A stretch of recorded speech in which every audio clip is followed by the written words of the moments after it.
పులివెందులలో జగన్ నివాసం వద్ద ఉద్రిక్తత చోటు చేసుకుంది. జగన్ ఇంటి వద్దకు వైసీపీ నేతలు పెద్ద ఎత్తున హాజరయ్యారు. దీంతో ఒక్కసారిగా జగన్ కు వ్యతిరేకంగా పెద్ద ఎత్తున నినాదాలు చేశారు. ఇంట్లో ఉన్న జగన్ వద్దకు పంపలేదని రాళ్లతో జగన్ ఇంటి కిటికీ అద్దాలను ధ్వంసం చేశారు. వెంటనే అప్రమత్తమైన సెక్యూరిటీ సిబ్బంది వైసీపీ కార్యకర్తలను అడ్డుకున్నారు. తమను లోపలకు ఎందుకు పంపించారో చెప్పాలంటూ నిరసన తెలిపారు. దీంతో అక్కడున్న వైసీపీ నేతలు షాక్ గురయ్యారు.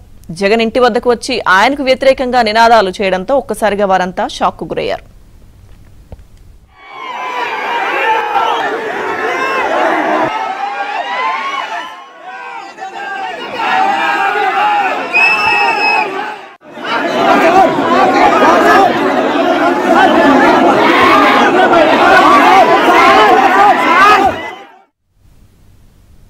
మాజీ సీఎం జగన్ కు తన సొంత ఇలాకాలో భారీ షాక్ తగిలింది.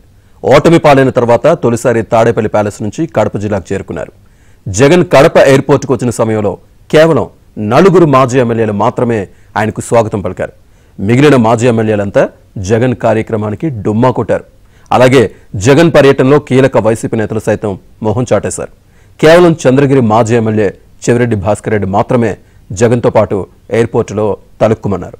గతంలో సీఎంగా ఉన్న సమయంలో జగన్ కడప జిల్లా పర్యటనకు వచ్చారంటే చాలు రాయలసీమలోని అందరూ ఎమ్మెల్యేలు కట్టకట్టుకుని వచ్చి మరీ స్వాగతం పలికేవారు. ఓటమి పాలవడంతో నేతలు కూడా సాడైపోయారు. దీంతో మాజీ సీఎం జగన్కు సొంత జిల్లాలో పొలిటికల్ గ్రాఫ్ పడిపోయిందని పెద్ద ఎత్తున చర్చ జరుగుతోంది.